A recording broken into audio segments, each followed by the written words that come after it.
안녕하세요. 대박성진입니다. 퍼스널 애자일 퍼스널 kanban 이번 시간이 마지막 시간인데요. 이번 시간은 퍼스널 kanban을 실천하는 데 있어서 어려웠던 점들에 대해서 여러분들과 함께 의견을 나눠보고자 합니다. 자, 이런 질문을 좀 하시더라고요. 퍼스널 kanban 실천하면서 개인의 삶이 어떻게 혁신이 되었나요? 또는 그런 혁신이 어떻게 이루어지나요? 애석하게도 저에게는 마법은 일어나지 않았습니다.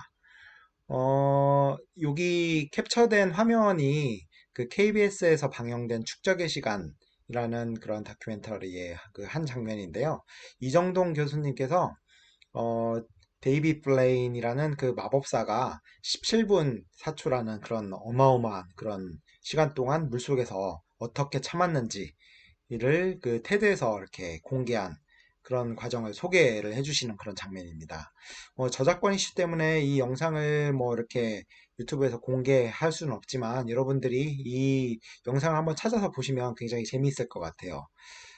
이 마술사가 뭐 여러 가지 이제 그 방법들을 찾는데요. 결국에는 그냥 1초 1초 이렇게 참고 그런 연습을 통해 가지고 17분을 견뎌낸 그런 과정을 이제 공개를 했습니다.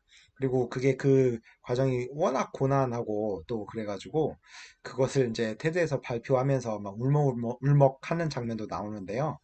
뭐 저에게도 사실 칸반을 하면서 뭐가 이렇게 짜잔하고 마법이 일어났던 것 같지는 않아요. 뭐 어떤 분들은 퍼스널 에자일 퍼스널 칸반 이 책 직장 생활하면서 어떻게 또 번역을 했어?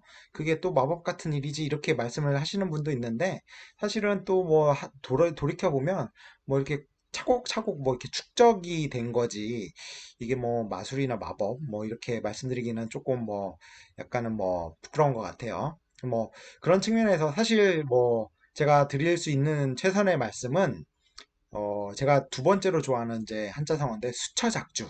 이게 처하는 상황이 어떠한 상황이든지 간에 내가 주인이 된다. 이제 이러한 뜻을 가진 사자성어인데요. 저와 아마 비슷하게 많은 분들이 뭐 내가 하고 싶은 일을 다 뜻대로 하면서 살기보다는 어떤 뭐 해야 되는 일을 하는 상황 속에 있을 거예요. 그럼에도 불구하고 나를 둘러싼 그러한 어떤 상황 속에서도 내 삶의 긴 여정을 뭐 이렇게 생각을 하면서 조금씩 조금씩 한 발씩 한 발씩 주인으로서의 자리를 넓혀가는 그런 느낌적인 느낌을 갖게 되는 것 같다. 이게 퍼스널 칸반을 하면서 드는 생각이었던 것 같아요. 자, 그렇기 때문에 사실 퍼스널 칸반은 일을 잘하기 위한 뭐 웰 워킹하기 위한 이런 것들이 이제 궁극적인 목적이라기보다는 내 삶을 잘 살기 위한 웰 리빙하고 웰빙하기 위한 그러한 목적을 갖고 있는데요.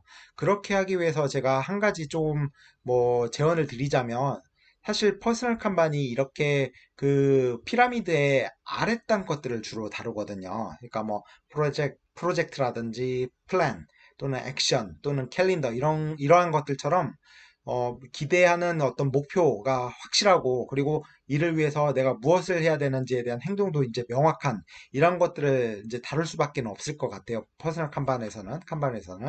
그런데 사실 내가 삶을 제대로 항해하기 위해서는 이것들 위에 있는 어떤 미션이라든지 아니면은 핵심 가치, 원칙 또는 뭐 비전이라든지 삶의 목표 이러한 것들을 조금 다뤄져야 할 것 같아요. 그래서 이러한 것들이 사실 명확하게 섰을 때야 비로소 아래에 있는 것들도 내가 의사결정을 할 때 어떤 일관성 있고 명확한 의사결정이 이제 되기 때문에 여러분들이 그 퍼스널 칸반을 하는 데 있어서 그 위에 있는 것들도 조금 함께 다뤄 주시면 좋을 것 같아요.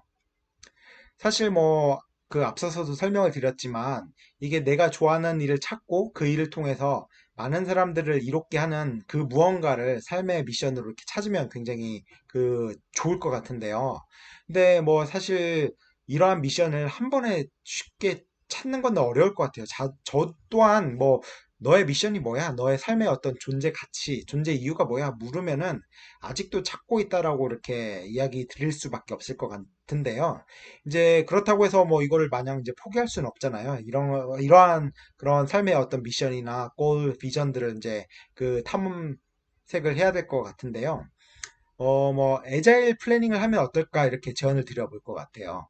이제 뭐 미션이 왼쪽에 있는 그림처럼 미션을 먼저 딱 명확하게 세우고 이렇게 하향식으로 해서 그 밑에 이제 뭐 핵심 가치라든지 아니면 그 밑에 뭐 비전 이렇게 그리고 그 밑에 이제 뭐 액션 플랜이라든지 이렇게 더 구체적인 것들을 그 피라미드 아래쪽으로 이렇게 점점점 내려가면 좋을 것도 같지만 이러한 미션이 뭔지 모르겠다 싶을 때는 오른쪽처럼 애자일 플래닝을 해도 좋을 것 같아요. 그냥 지금 당장 내가 좋아하는 것들 뭐 이렇게 퉁퉁퉁퉁퉁 써보고 이제 그 위로 이렇게 올라가면서 또는 해보면서 정말로 해봤더니 이게 아니네 하면서 이제 바꾸기도 하고 뭐 이러면서 이렇게 그 미션을 찾아가는 것도 하나의 그 좋은 방법인 것 같아요.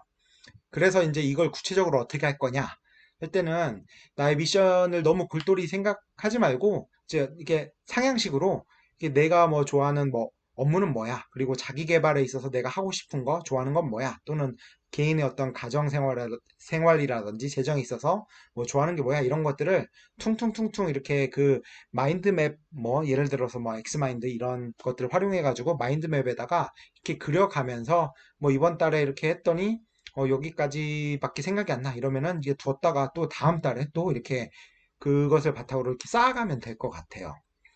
이렇게 쌓아가다 보면, 그리고 또 쌓아가면서 실천하다 보면, 이게 내가 좋아할 거라 생각했는데 그게 아니네? 이렇게 생각도 들 수 있을 것 같고요. 그러면서 미션이 조금씩 조금씩 이제 명확하게 되지 않을까. 그러면서 이제 뭐 하루 그러니까 한 달에 뭐 한 번 정도, 뭐 그게 15분이 됐건 30분이 됐건 이렇게 축적해 가면 그게 나의 미션도 조금 더 이렇게 명확해지지 않을까. 이렇게 조언을 한번 드려봅니다. 자, 그러면 퍼스널 칸반을 이제 실행하면서 개인적으로 어려웠던 점이 뭐냐? 이렇게 물으시는 분이 있는데, 사실 뭐 여러 가지가 있을 겁니다. 근데, 이번 영상에서는 대표적인 거 이제 세 가지 정도만 조금 한번 다뤄볼까 해요. 여기 나와 있는 게 이제 그런 것들인데요. 이제 가장 첫 번째로는, 제가 이제 퍼스널 칸반을 이제 그려놓고, 거기다가 이제 일을 해야 될 것들을 딱 붙여놨는데, 그게 잘 진척이 안 되더라고요. 뭐 예를 들어서 이제 이 책을 번역할 때, 번역하기라고 하면서 이제 진행 중, 번역을 이제 시작했으니까 진행 중에다 이제 붙여놨죠. 그랬더니 이게 6개월이 지나도 잘 안 넘어가고 이게 몇 개월이 지나도 이게 잘 다 완료칸으로 안 넘어가더라고요. 거기다가 이제 이런 것들 큰 것들이 진행 중에 세 칸이 있다 보니까 다른 것들을 여기다 집어넣을 수가 없더라고요. 그래가지고 요걸 어떻게 하지 이제 고민을 하다 보니까 이게 덩어리가 너무 커서 그런 거 아닌가 이런 생각을 하게 됐어요. 그래가지고 사실 이제 왼쪽에 보면은 아래서부터 이게 아래는 이제 작은 단위죠. 이제 개인 단위, 팀 단위, 이제 그 위에 뭐 부문 단위, 뭐 이런 식으로 해서 이제 쭉 점점 크게 이렇게 올라가는 어떤 조직의 사이즈가 이렇게 왼쪽에 있을 거고요. 이제 오른쪽은 이제 평생, 그리고 뭐 년, 반년, 분기, 월, 주, 일, 뭐 이런 식으로 해서 이 어떤 날짜의 어떤 크기 이렇게 났어요. 그러니까 이렇게 봤을 때 이 퍼스널 칸반을 이제 퍼스널 이렇게 하기 시작하려면은 이걸 어느 정도로 해야 되지? 라고 했을 때 이제 저는 좀 이쪽 아래에서 좀 시작하는 게 좋겠다라는 생각을 하게 됐고요. 이제 조직이 점점 커질수록 좀 더 그 기간도 길게 이렇게 잡으면 좋지 않을까 이런 생각을 조금 해보게 됐어요. 뭐 이게 어떤 정답은 아니고 그래서 이제 제가 요거를 어떻게 시작했냐면은 퍼스널 칸반은 이제 주 단위로 조금 한번 그려보자라는 이제 생각을 해서 주 단위로 하려면은 그 일의 크기를 어떻게 쪼개야 되지? 라고 했을 때 한 두세 시간 정도를 넘지 않게 이렇게 좀 쪼개서 이렇게 놓아보자라고 해서 이렇게 진행을 하고 있고요. 이렇게 하니까 이제 완료로 이렇게 넘어가기도 하고, 이제 요게 갑자기 어떤 중요하고 급한 일이 생겼을 때, 이제 그러한 것들도 이제 다룰 수 있게 이제 되더라고요. 그래서 이런 것들도 한번 고민해 보시면 좋을 것 같아요. 근데 그리고 이제 그러면은 아까 말씀드렸던 것처럼 이보다 큰 거, 나의 삶에 관한 거, 뭐 이러한 것들은 그러면은 칸반에서 안 다룰 거냐? 이렇게 했을 때 이제 이거를 위한 어떤 계층별 칸반을 두는 것도 하나의 방법일 수도 있겠는데 저는 이걸 계층별 칸반으로 두진 않고 칸반이 또 너무 여러 개면 관리하는 그 관리 어떤 코스트가 너무 많이 들잖아요. 그래서 이제 저는 이제 위클리 단위로만 퍼스널 칸반을 관리를 하고 그 상위의 것들은 아까 그 말씀드린 것처럼 이렇게 그 마인드맵으로 좀 해서 그러니까 뭐 예를 들어서 이번 뭐 올해의 상반기 계획이라든지 뭐 거기에 이제 뭐 번역하기, 뭐 이제 번역해서 출판하기, 뭐 이런 것도 넣을 수 있고요. 아니면 뭐 연단이라든지 아니면 그보다 더 큰 어떤 평생의 어떤 목적, 비전, 뭐 이런 것들도 한번 그려볼 수 있을 것 같아요. 그래서 저는 이제 이렇게 한번 스콥을 나눠가지고 진행을 해보고 있습니다. 근데 이제 한 가지 위클리로 이제 2시간, 3시간 단위의 일을 이렇게 하고도 그게 잘 진척이 계획보다 내가 계획은 이만큼이나 세웠는데 실제로 그게 생각보다 많이 진척이 안 되는 현상도 또 발생을 하더라고요. 근데 그 가만히 보니까 그것도 일이 너무 커서 그런가 생각해 봤더니 그건 또 다른 어떤 이슈가 있었습니다.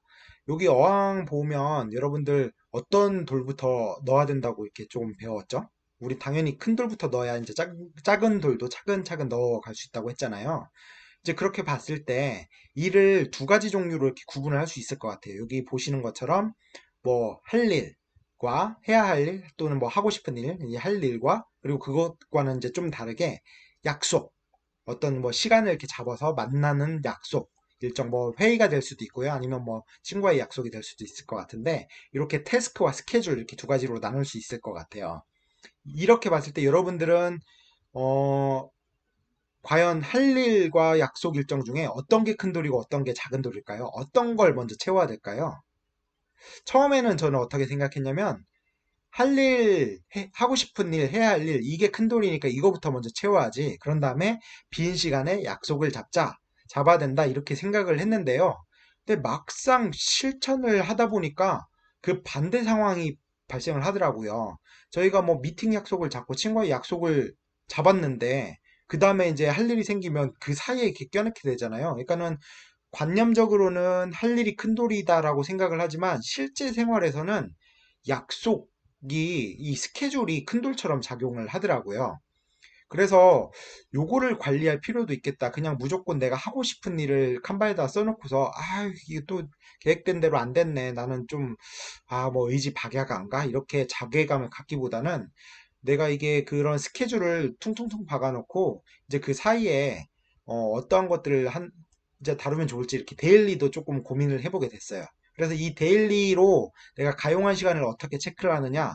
데일리는 제가 그 플래너, 이게 다이어리라고도 하죠. 이렇게 다이어리를 별도로 관리하면서, 그러니까 아까 말씀드린 대로 칸바는 위클리로 이제 관리를 하고, 그 다음에 이제 데일리로는 데일리 플래너를 이렇게 사용을 해가지고 이 다이어리에다가 이제 뭐 회의가 잡히거나 회의가 이제 사실 뭐 제가 뭐 이렇게 굉장히 뭐 회사에서 엄청 높은 위치에 있는 게 아니니까 이제 강제로 잡히는 그런 회의 일정들이 있잖아요. 이제 제가 조정하기 힘든 그런 약속들이나 미팅들이 있으면은 그런 것들을 먼저 적어주고 그 사이에 가능한 그런 리소스를 고려를 해서 제가 이제 할 일을 이게 체크를 하고 그러한 것들을 이제 칸반하고 연계해서 이렇게 진행을 하게 되었습니다.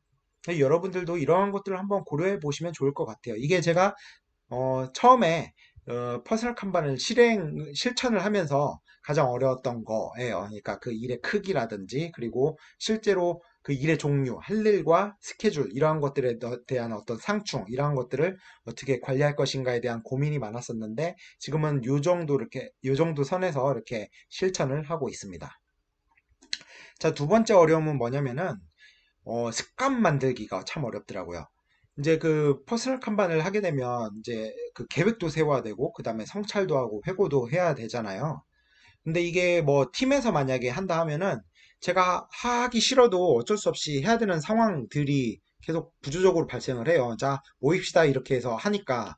근데 이제 퍼스널 칸반 개인 차원에서 이걸 하다 보면은 이제 잘 안 되더라고요, 이게. 그 하다가 중간에 잘 하다가도 맥이 딱 한 번 뭐 끊기면은 뭐 예를 들어서 이제 뭐 휴가를 간다든지 아니면 뭐 연휴가 있다든지 공휴일이 있다든지 이렇게 돼서 한 번 툭 끊기면은 다시 또 실행하기도 되게 힘들더라고요. 그러니까 물론 당연히 뭐 이때는 계획을 세우고 이때는 뭐 성찰을 하자 이렇게 뭐 알람에도 넣고 캘린더에도 넣고 뭐 이렇게 여러 가지 장치를 하지만 이렇게 알람 울릴 때뿐이에요. 이렇게 알람 꺼버리고 뭐 사실 오늘도 알람을 껐습니다만 이게 굉장히 어렵더라고요. 그래서 이걸 어떻게 하면 좋을지는 여전히 고민인데요. 이제 이러한 생각도 좀 해보고 있는 것 같아요. 그러니까 이 장면은 어떤 장면이냐면 꽤 좀 된 장면인데 그 SBS에서 옛날에 지금은 뭐 종영된 프로이긴 입니다만 힐링 캠프에 김정훈 박사님이 나오셔가지고 이제 자기가 아침에 그 리추얼 그 본인만의 의식이 있다고 이렇게 설명을 해주시는 장면이 있어요. 그래서 이제 그거를 같이 이제 체험하는 장면인데 아침에 오면은 이제 커피콩을 글라인더에다가 이렇게 싹싹 이제 갑니다. 간 다음에 거기다 이제 뜨거운 물을 싹 부어가지고 커피 향이 방 가득 이렇게 그 퍼지게 하는데요. 이렇게 하면서 그냥 뭐 인스턴트 와서 이제 커피 마시는 이런 습관적인 그런 커피 마시기가 아니라 그 습관, 무의식적인 습관에다가 의식적인 어떤 그런 의미들을 이렇게 부여하는 게 이제 리추얼이라고 할 수 있다고 이렇게 그 말씀을 하시더라고요. 그래서 이 칸반에 관련된 것들도 좀 그러한 그 나만의 어떤 리추얼과 결합시켜서 해보면 어떨까 이런 생각을 하고 있어요. 뭐 예를 들어서 아침에 이제 출근을 하자마자 뭔가 퍼스널 계획을 세운다든지 뭐 이런 거 이렇게 할 때 그냥 자 알람 울려놓고 계획 세웁시다가 아니라 뭐 분위기 좋은 뭐 출근하기 전에 사무실이 아닌 어떤 나만의 어떤 장소에 들려가지고 거기서 이제 그 나만의 어떤 그런 의식을 치른다든지 뭐 이런 본인만의 그런 어떤 그 의식을 만들어서 강제가 아닌 축제로 하면 좋을 것 같아요. 그래서 저도 사실은 제가 좋아하는 어떤 그런 취미나 행동들이 지금 없어가지고 이걸 결합을 못 시키고 있는데 저도 이렇게 한번 하면서 저만의 어떤 퍼스널 칸반을 축제로 그리고 저 삶의 어떤 풍미로 이렇게 만들어 볼까 이제 고민을 하고 있습니다. 그래서 여러분들도 한번 이런 것들 좋은 것들 있으시면은 저한테 또 공유를 좀 한번 해주시면은 저도 열심히 한번 참고를 해서 따라해 보도록 하겠습니다. 자, 마지막은요. 성찰할 때 또 어려운 점이 있었어요. 이제 성찰을 매일 하다 보니까 뭔가 이제 나의 개선해야 될 점에 좀 포커싱을 하게 되더라고요. 그렇다 보니까 뭐가 안 돼, 뭐가 안 돼, 요걸 요렇게 해야지, 요렇게 해야지 해서 매일 성찰을 하는데 이게 사실 사람이 하루아침에 그 모든 것들을 이렇게 바꾸기가 힘들잖아요. 그러다 보니까 데일리 성찰, 이게 매일매일의 성찰을 할 때 매일 똑같은 그런 내용으로 그 나의 부족함을 이제 끄집어내게 되더라고요. 그러다 보니까 아, 나는 이렇게 맨날 그 개선이 안 되지. 이게 참 의지박약한가? 이렇게 나 문제 있는 거니? 이렇게 자괴감까지 들더라고요. 그래서 이 매일매일의 성찰이 이제 어느 순간 지나니까 너무 괴로웠어요. 그래가지고 이걸 어떻게 좀 재밌게 할 수 있을까? 라는 생각을 하게 되었는데요. 여러분들한테 그걸 설명하기 앞서서 이 개념을 조금 더 한번 설명드려 보도록 할게요. 여기 이제 비슷한 단어 네 가지가 있습니다. 자부심, 자존감, 자존심, 자신감. 비슷비슷하죠. 그런데 다르죠, 뭐가. 여러분들 이 차이 좀 설명하실 수 있으시겠어요? 이게 뭐 학문적인 정의는 아니고요. 저는 이렇게 한번 설명을 드려볼게요. 이 타임, 이 프레임을 이제 넣어봤는데요. 자부심이란 것은 과거에 내가 했던 일에 대해서 긍정적인 느낌을 갖는 거예요. 아, 그때 참 그 일 내가 참 잘했지. 이렇게 그 과거에 했던 일에 대해서 긍정적인 느낌을 갖는 것. 그리고 이제 자존감은 현재 나의 존재에 대한 가치에 대해서 긍정적인 그 느낌을 갖는 것. 나는 참 그래도 괜찮은 사람이야. 이제 이러한 것들이겠죠. 그리고 이제 자신감은 미래에 할 일에 대해서 내가 그걸 잘 할 수 있을 거라는 긍정적인 느낌을 갖는 것. 아, 그 일 내가 잘 해낼 수 있어. 이제 이러한 것들이 되겠죠. 근데 이제 한 가지 재밌는 것은 여기 현재 칸에 보면은 자존감, 자존심. 자존자는 똑같은데 뒤에 감하고 심이 다르죠. 이게 어떻게 다른가요? 느낌이.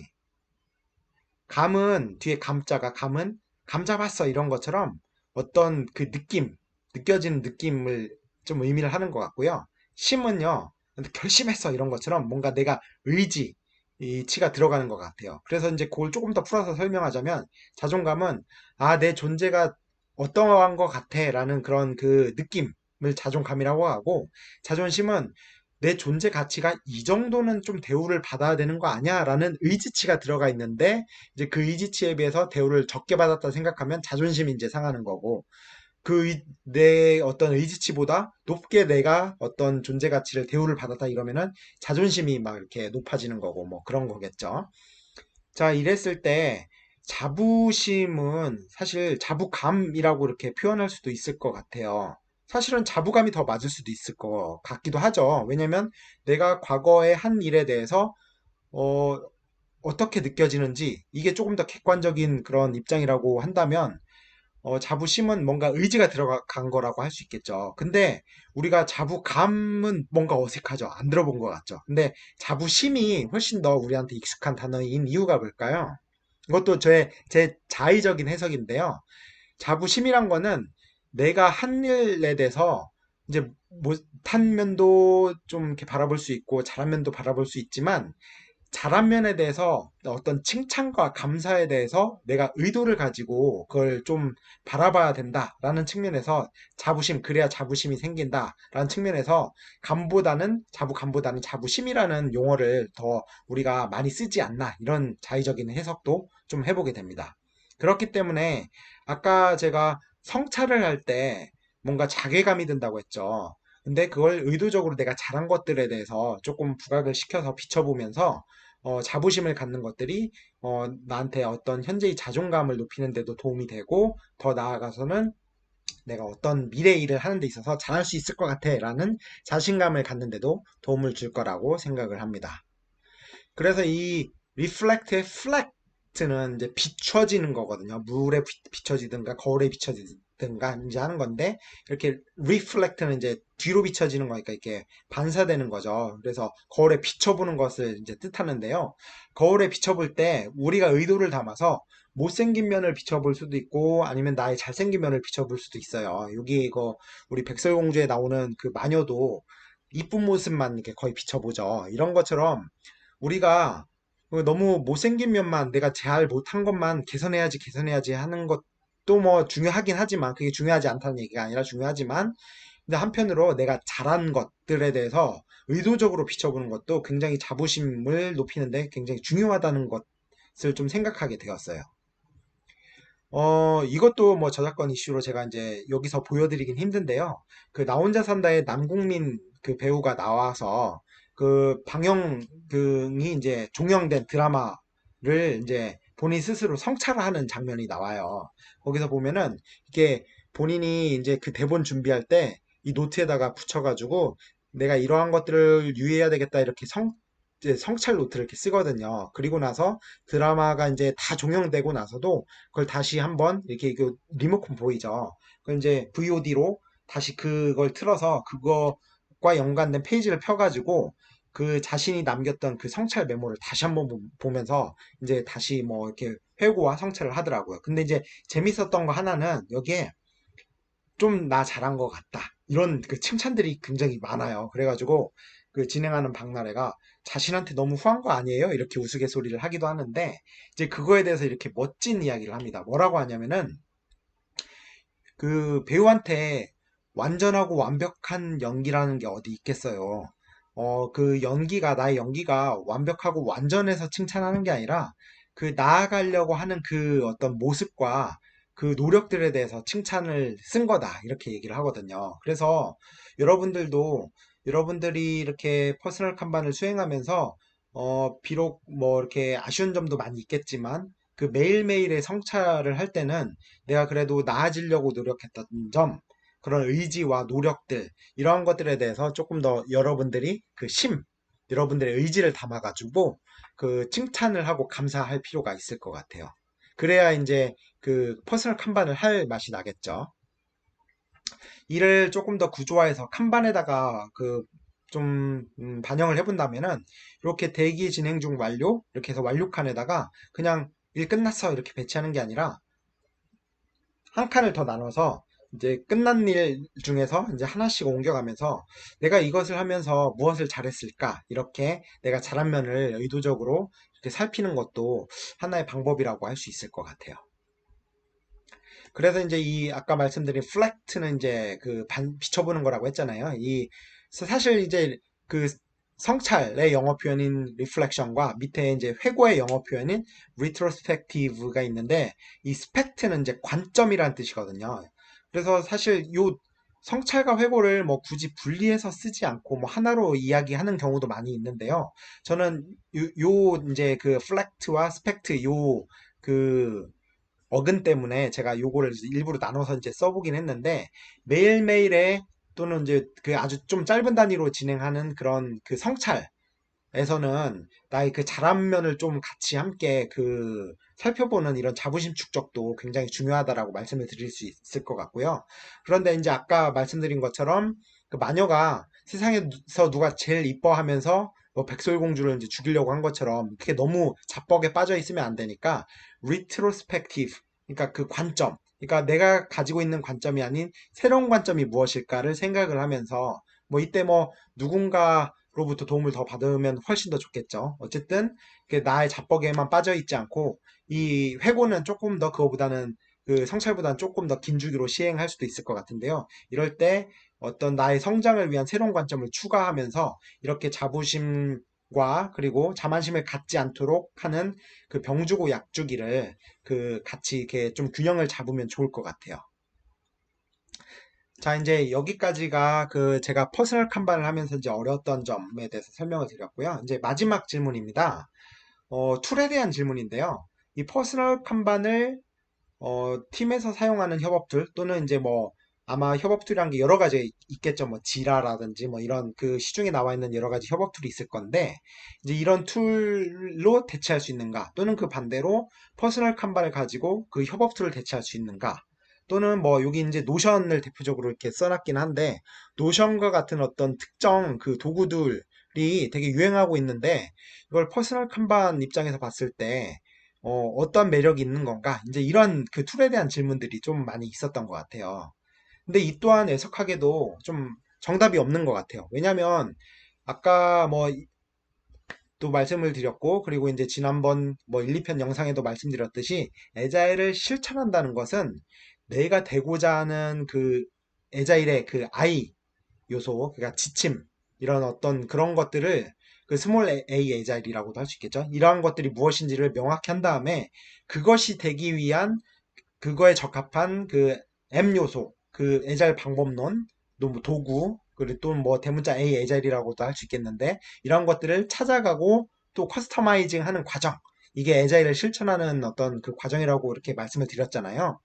이제 이렇게 봤을 때 개인마다 또는 팀마다 자기가 추구하는 그런 지침, 내가 되고자 하는 에자일의 모습, 스몰 A 에자일, 이 모습이 다르기 때문에 그거에 맞는 어떤 도구가 적합합니다. 이렇게 말씀을 드리기가 힘들 것 같아요.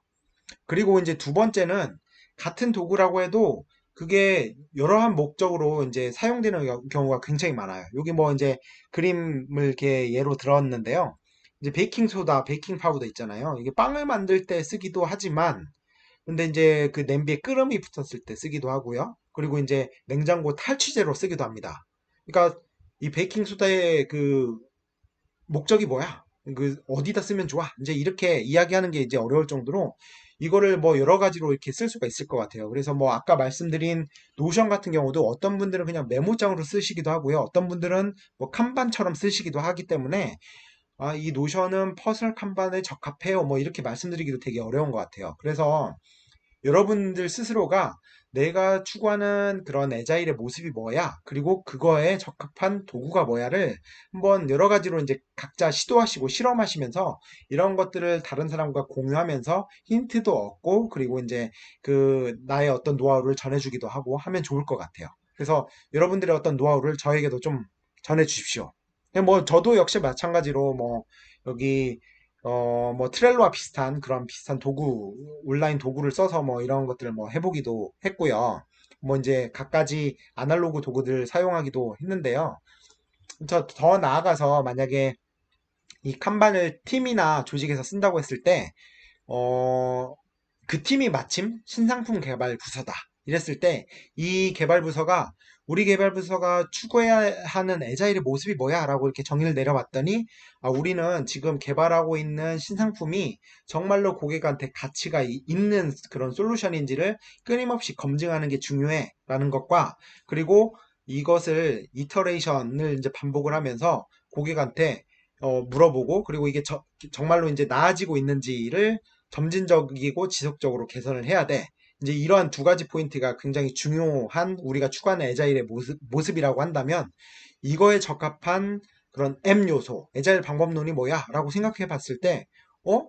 이 방법론은 애자일 방법론보다는 디자인 띵킹이라든지 린 스타트업, 구글 스프린트 이런 게 훨씬 더 적합하고 맞는 것 같은데 이러면은 그게 설사 애자일 방법론이 아니더라도 뭐 why not?